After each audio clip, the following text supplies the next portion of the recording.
So hello again, everyone. I'm Natalie Irwin, Director at Stakeholder Engagement here at Efficiency Canada in Ottawa, which is also the unceded territories of the Algonquin Nation. Before we get started, a reminder to everyone that our guest speakers will present for approximately 20-25 minutes, and then we'll open the floor to questions. So feel free at any time to type your questions in the Q&A box, but we won't get to them until the end. At the end, you can also raise your hand and I can unmute you and you can ask your question yourself. We do have a hard stop at 12:45 p.m. Eastern Time, or 1:45 if you're joining us from Nova Scotia, so that everyone can finish their lunch, or if you're on the West Coast, breakfast, or perhaps your afternoon tea break, your snack, depending on where you are in the country. So I'm pleased to welcome back Ralph Torrie, founder and president of Torrie Smith Associates, with us today, who authored a white paper with John Esaiw, Chief Strategy and Technical Officer at EfficiencyOne, who are going to share their strategic actions and pathways to achieving net zero in Nova Scotia, in advance of the report's release as well, I might add. So you heard it here first. So welcome back, Ralph, and welcome and thanks for joining us today, John. Okay, great. Well, thank you very much for the introduction. And given that we have kind of short on time here, I'll just basically jump right into it. There we go. So this is the title slide here, but basically, as Natalie mentioned, we are presenting the initial presentation on our white paper that we're going to be submitting to our Sustainable Development Goals Act here in Nova Scotia, and it's really for discussion and intended to create some excitement about what can be done about achieving net zero here in Nova Scotia. It's part of a regulation now to achieve net zero by 2050, and so this is a first look at what we plan on doing for a submission to that ongoing exercise. And so for today's session, we've already done our brief introductions, and so basically an introduction to the white paper. So it's really broken into sections of, where are we today, what can be done, strategic, opportunities, some actions and pathways that we can get to as part of Nova Scotia, and some of the research we've done here. And so that is sort of high level is where we plan to go for the day today.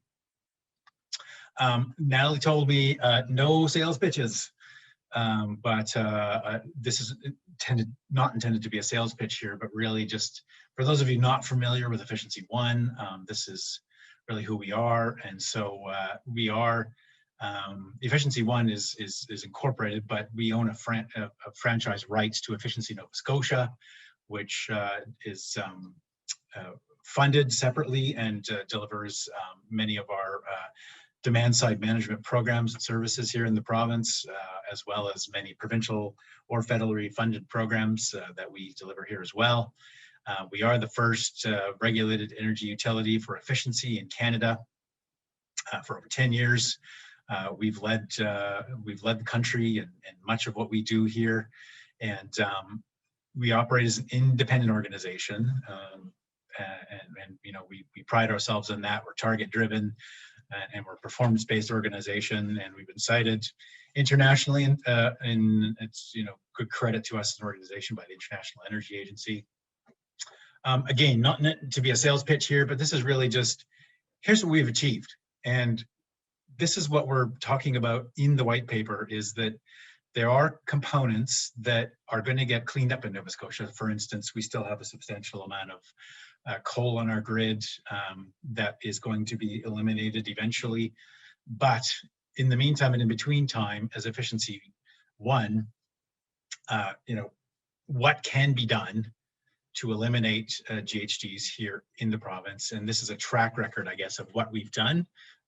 Really the art of what's possible here, aside from just, electricity grid cleanup. And so there's a tie into the paper to say, there's a lot that can be done based on today's technology, and we've got proven results here. And this is a model of what can be done across the country to achieve emissions reductions, aside from only just electricity grid cleanup. And so this is the first look at, here's the context that's set for Nova Scotia. So roughly 90% of our emissions come from electricity, transportation, and buildings. The rest of it, very, very small in nature if you added them all up. There isn't a lot that can be done in some of these cases. Getting to net zero is going to be challenging. We're not shooting for absolute zero. But really, the challenge we've got is electricity, transportation, and buildings, those three on the left. They've leveled off, and we've had a nice steady progression from 2005 to now on emissions reductions in Nova Scotia, but we've leveled off, and so we need to get after it. And so that's also what we're talking about in the white paper. And then this is a look at what we've accomplished with delivery of our programs. And so these are what we call first year savings on greenhouse gas reductions through the delivery of our either demand side management programs or our demand reduction programs. And so we have electric and non-electric programs, so we can get after both sides of the equation there, from the electric and non-electric sides. And this is what we've been able to achieve. And so if you added this all up, it's close to a megaton that we've achieved in reductions over the past 10 years. So we think there's a lot more that can be done and a lot more that will be done with respect to GHG reductions in the province. And so with that, I'll turn it over to Ralph to talk about some of our challenges and opportunities.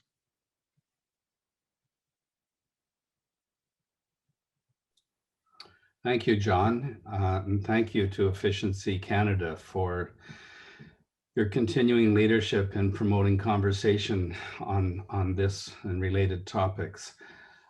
What we set out to do here was take a look at the stated intention of the Nova Scotia government that the province needed to achieve essentially zero or so-called net zero emissions by mid-century, and develop a white paper around what the implications of meeting a target like that would be, what the major strategic directions would consist of, and what the key technologies would be, where Nova Scotia's unique capacities and demographics and historical patterns matched with the near-term possibilities for bending the emission curve. It was not a detailed scenario analysis spelling out a pathway for hitting zero in great detail. That still lies ahead, as it does for most, if not all, Canadian provinces. It was more an effort to frame the challenge from the perspective of a province, Nova Scotia, and with a particular eye on the capabilities of EfficiencyOne, which stands out not only in Canada, but internationally for the approach that it's taken to developing the energy efficiency resource. And what you're looking at here, excuse me, is a chart that summarizes both the historical pattern of greenhouse gas emissions in the province up to and including the year 2018. From 2019 through 2030, it reflects the emissions that were included in the federal government's modeling that underpinned its climate strategy from last December, so the Nova Scotia numbers from that exercise. And then from 2031 on, simply a linear year-by-year reduction representing a straight line path to zero emissions by mid-century. And at first glance, it might look like Nova Scotia over the long haul is more or less on that linear path to zero. But when you look more closely, you can see that most of the progress in reducing emissions in Nova Scotia certainly up to 2018 and including between now and 2030 in that federal outlook at least, comes from reductions in emissions from electricity generation and from reductions in emissions from fuel consumption in heavy industry. The heavy industry reductions are, they're basically done. I mean, that's a structural change in the Nova Scotia economy that relates to the decline of both pulp and paper and petroleum in that province as primary industries. So there's very little contribution in the future that can be expected from ongoing structural change in the Nova Scotia economy. And while there's still a lot to do with regard to zeroing out emissions from the electricity supply, the real challenge in Nova Scotia, as is the case in so many places, and particularly for cities and other post-industrial societies, are what to do about that bedrock of emissions that you see across the more or less the 9.5 to 10 megaton level of this chart, that's comprised mostly of the emissions from the fuel consumption of residential and commercial buildings, which are the bottom two segments. And then after that, from the tailpipe emissions of passenger and freight transportation vehicles. So with that sort of overview of the challenge in mind, and the paper itself, when it's released, contains quite a bit of analysis of the trends that make up that historical pattern and how they define the challenge ahead. If we go to the next slide, you can see what we did is we took a cue actually from the, and I'm going to get the name of this organization wrong, but the Canadian Committee on Climate Choices. There's probably people from there online who can correct me, but they came out with a report this winter that looked at the prospects for achieving zero emissions in Canada over several decades, and divided the technological possibilities into one group of technologies that's available now. It's commercially available, it's proven, they work. These were the so-called safe bet technologies: energy efficiency, renewable electricity generation, the electrification technologies around heat pump, the electric light vehicle electrification, and so on. And then a second group of technologies, which they called wildcards, that consists of technologies that may have and hopefully will have an important contribution to getting to zero emissions, but not likely in the 2020s. Maybe never, depending on how things go, but certainly not in the near term. And that group included carbon capture, hydrogen on a large scale, the advanced biofuels, and so on. So what we did in framing the issues for Nova Scotia is we looked at the way the safe bet technologies overlapped with the pattern of emissions in Nova Scotia, which John was just describing. And we realized that at least 2/3 of the emissions in the province could be directly affected in the 2020s by the safe bet technologies, by the implementation of energy efficiency in buildings and equipment, by the electrification of light vehicles and buildings that are still heated with fossil fuels, and by the continued growth of carbon-free electricity, as well as by improved regional trade in hydropower that would allow increasing flows of hydropower to come into Nova Scotia from Quebec and potentially also Newfoundland. The thing about Nova Scotia that makes it stand out from an analyst's point of view is that there's a great amount of electric resistance heating in the building sector, which to the extent it can be converted to heat pumps represents an enormous potential to free up electricity supply for the conversion of vehicles and other buildings to electricity. It has a moderate climate in which cold weather heat pumps work very efficiently down to throughout the winter. And you very rarely would see a -20 degree temperature in Halifax. If it does happen, it would probably be for an hour or two, once or twice a winter in the middle of the night. So over the range of heat pump performance curves, they've got a big role to play, which is one of the reasons that Nova Scotia leads the country in the deployment of that technology. And I'm getting into the weeds a bit. But our overall strategy then was to say, look, it's not that the other 35%, which consists of the emissions from heavy industrial processes and from the heavy transport, especially the long distance transport and the fishing fleet, the marine transport. It's not that those aren't just as important to tackle. It's just that from the perspective of an emergency response to climate change that can bend the curve in the 2020s, the priorities in Nova Scotia would, given the technologies that are available and the capacities of the province, would appear to be to focus on improving the efficiency of buildings, on electrifying buildings and light vehicles, and on doing everything possible to increase the supply of carbon-free electricity. These are all interdependent objectives. I think we've talked about that before, including in these Friday sessions, but the decarbonization of the grid is utterly dependent on achieving high levels of efficiency, not only in electricity using equipment, but in the buildings themselves that are being converted over to essentially heat pump based systems. So it's all connected. In the next slide, and I'll just quickly run through the remaining ones.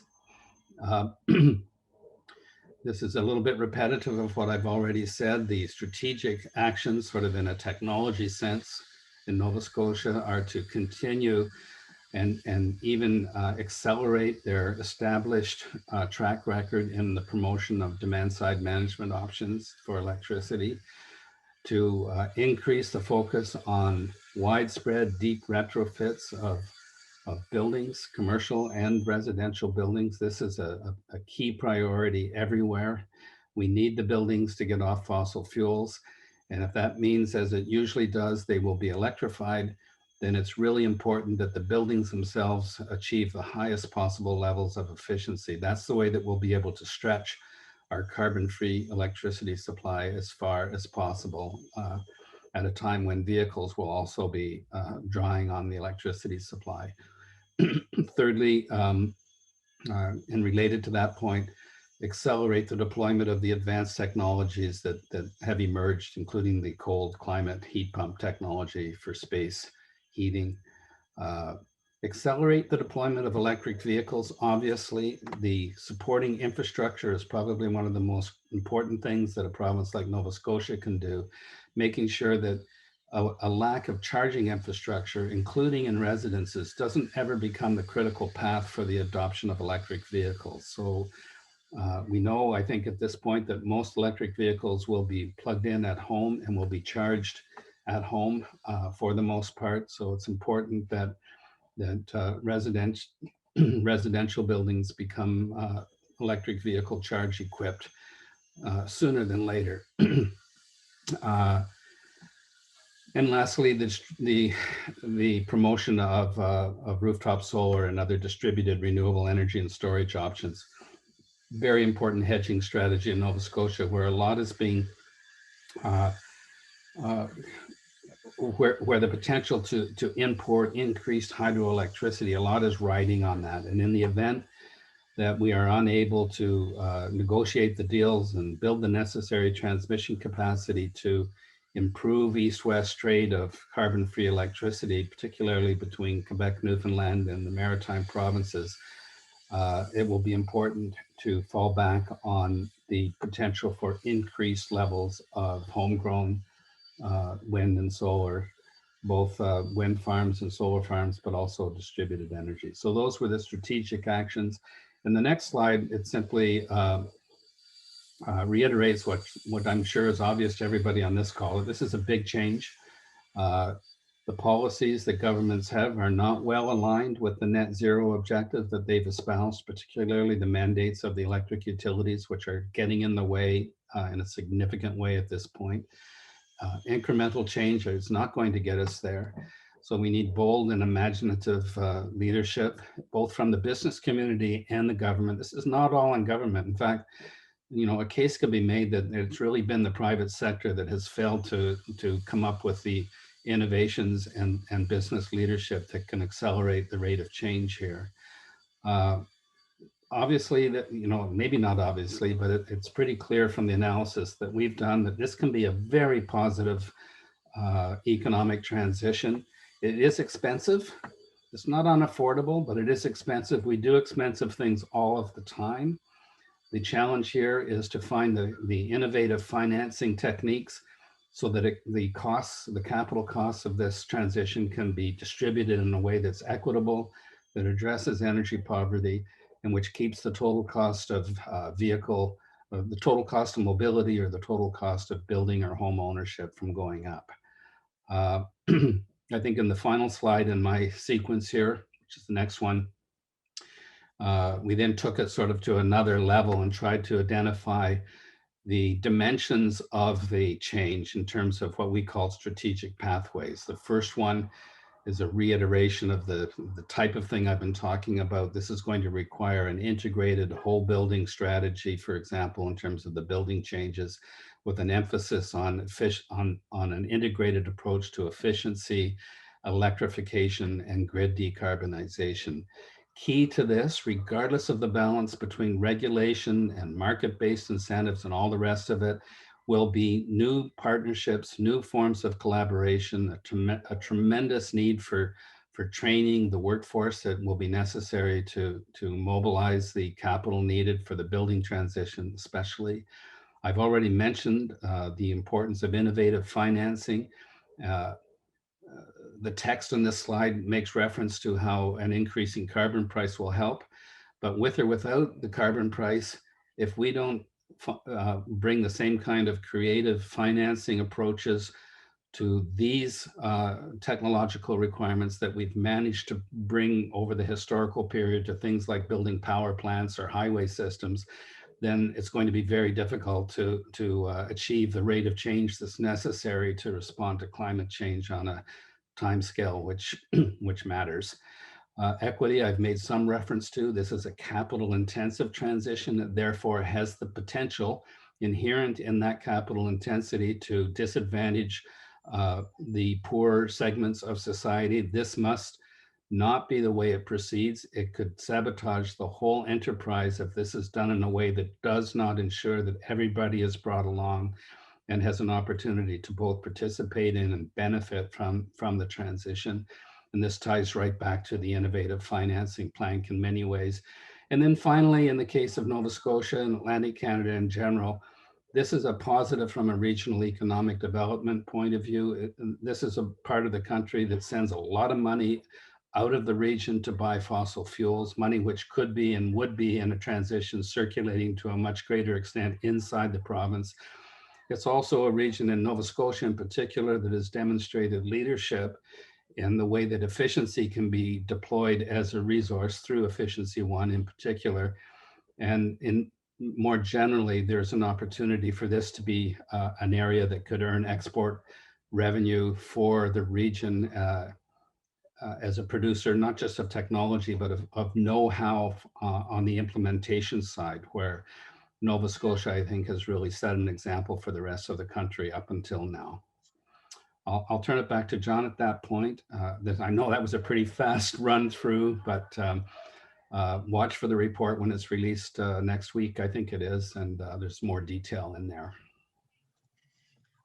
Okay, great. Thanks, Ralph. And yes, the report is intended to be released next week on our website. So we'll be publishing it there. So this is really just an advanced look at the content of it at a higher level.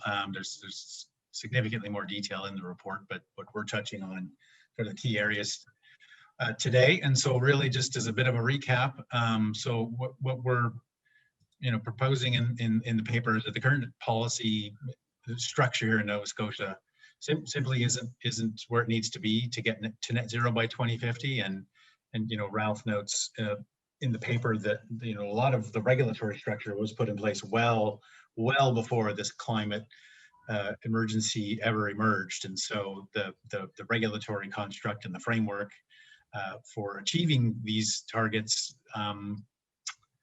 isn't in place today here, nor is it in place in many other places.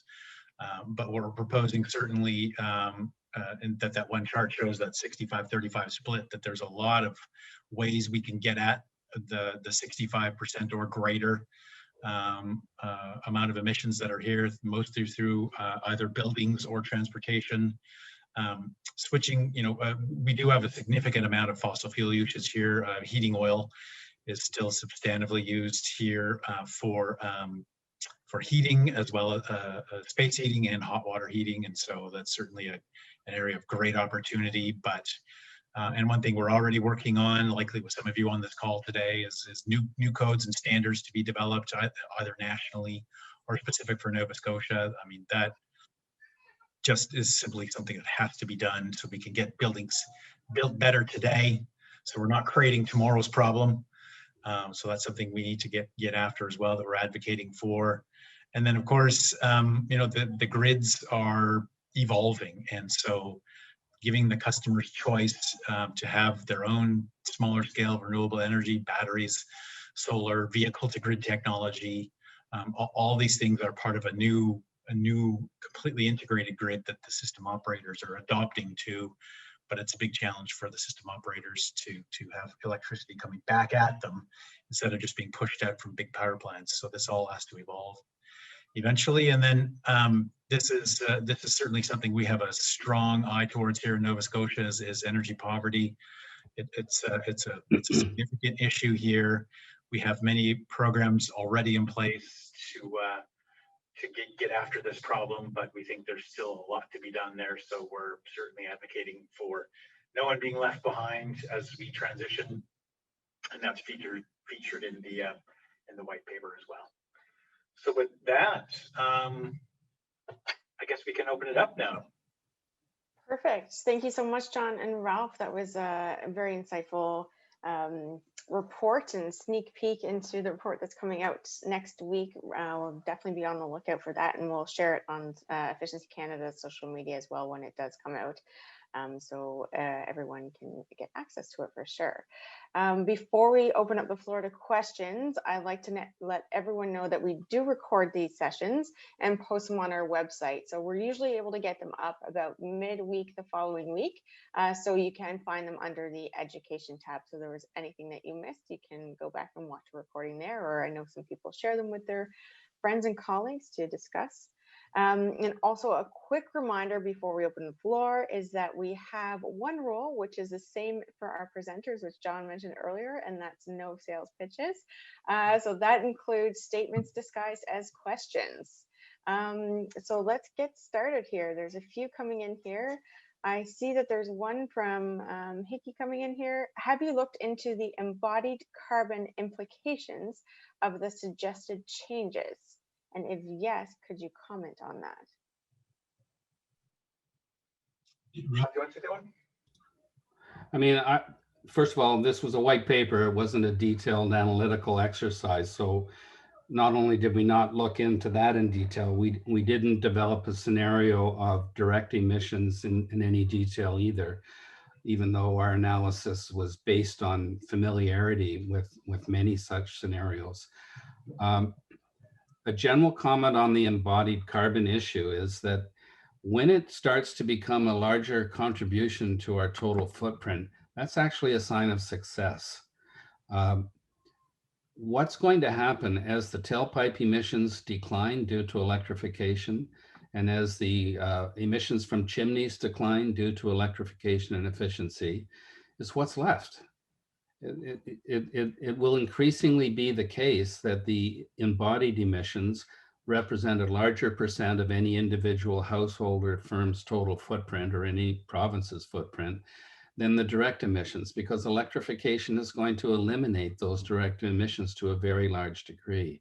So keep that in mind when you're assessing information or opinions you may be hearing about how, oh, the embodied emissions are a big problem. Well, of course, any emissions are a problem, but it's actually a good thing when we shift the balance in that direction and away from chimneys and tailpipes. Also, I would say that, you know, when it comes to buildings, most of the buildings that we are going to have over the period that we're looking at from now to 2050 are already standing. And so to the extent that we can refit those buildings and make them more energy efficient and eliminate their fossil fuel consumption without tearing them down and replacing them is itself an important way to minimize the energy consumption that will be required to make the transition to low carbon. That's great. Thank you for that answer. I was expecting we didn't include it, but I love the explanation on why. I really appreciate that. Question here, which is was one of my favorite questions to answer, because is how can we achieve energy efficiency in buildings when the ROI is 10 years? Well, the level of efficiency that we need in the buildings in many cases is even greater than 10 years. So what? I mean, we do this all the time. We finance power plants over 40 years. We finance highway systems over decades. We finance all kinds of big, expensive things over very long periods of time. So my response to the question is, it's not the it's not the return on investment barrier that is presented to, say, a private homeowner that is the problem here, so much as our failure to have in place the same kind of financing infrastructure that allows to spread these investments over much longer periods in which these uh, uh, smaller paybacks can be taken in. And I think two other quick things. I think the presence of the public investor is going to be very important in this transition because they can bring the long-term lower interest money to the table and not demand the same return that the private sector will. This again is the way we built our transmission system in this country. It's the way we've built so many things, is to use our collective credit, which brings us those low interest rates, particularly low right now. So I think in terms of the pandemic recovery period, happening at the same time as really our last chance to respond effectively to the climate emergency is a fortuitous coincidence where we can apply the public sector investment and underwriting that's needed to achieve this transition. Now, this is a general point. I'm not saying specifically what the strategy for Nova Scotia should be, but you know, we need to get the capital investment off the shoulders of the individual homeowners. And if we do this, by the way, on the scale that would be necessary to hit zero emissions by 2050, you're going to see the unit costs of things like building retrofits come way down because we will have learned how to industrialize the process. We will have learned how to get the economies of scale and the benefits of the learning curves that come from not doing retrofits 1 or 2 buildings at a time, but doing them 1 or 2,000 buildings at a time. And so it's important to sort of think about where the puck is headed in a future where we're really doing tens of thousands, if not hundreds of thousands of building retrofits every year instead of, you know, the pace that we're hitting right now, which was the subject of our the last Friday session I did here. I'll give a plug for Efficiency Canada is probably allowed at an Efficiency Canada webinar. I'll make an exception. I think, John, I'm not sure if you have anything to add. I know that your tagline is on the screen. I think that's a great reason for the ROI. ROI isn't the only reason to do energy efficiency. Building a better world through efficiency, or your former tagline, enjoy the good things efficiency brings. Right, and so that's part of it. It's not just all about the cost. It's about the comfort of that building. It's about lowering the energy use of that building. There's the technology that you can put into the building as well. That you know, I'm aware of a pilot project. I think it's in New York. I heard about it where they use the term smart building now, and so you walk into the building, it identifies that you have this device with you. It picks it up because you connect to the Wi-Fi. Then it follows you as you go through the building. And if you walk into a room where there's no lights on, it turns the lights on because it's connected to your phone. And then it keeps, you know, if you have an office in that building, it follows your phone, and then it figures out how many of these devices are on each floor, and it adjusts the HVAC to the level according to how many people are hooked up to a device on that floor. So there's remarkable technologies at work here. We just have a long way to get there as far as adopting these new technologies here. Definitely. I wonder if that technology figures out how many men are in the room versus women, because the temperature debate that will always continue for sure. It'll be interesting to see. I'm not going there on a recorded call. I know, I debated it, but I figured, you know, it's Friday afternoon, right? A question here is actually from Dave. He's wondering about Nova Scotia. So in the bar graph, the passenger transportation didn't appear to change much between 2005 and 2030. So he's wondering if there's not much of an EV transition in Nova Scotia occurring / anticipated. So coupled with decarbonization of electricity grid, EVs seem like they could significantly help towards net zero goals. So I'm just Yeah, wondering. I'll maybe start off on that one, Ralph. So I've been tracking sort of the number of registered vehicles in Nova Scotia over time, and it just keeps going up and up and up and up and up. But the number of EV sales here isn't going in that trend.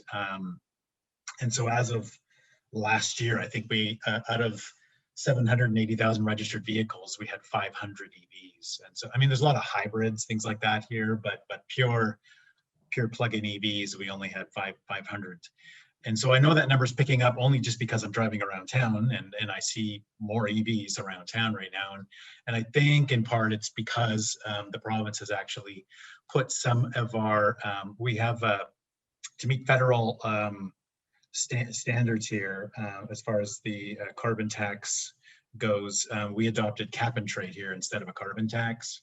And so some of that cap and trade money is funding a few things in the province. One of them is incentives to buy electric bikes and electric vehicles, as well as used electric vehicles. And so we have a couple of new dealerships here that actually are bringing in used EVs. And so that's great for us as well, because you can get into those at a much lower price point.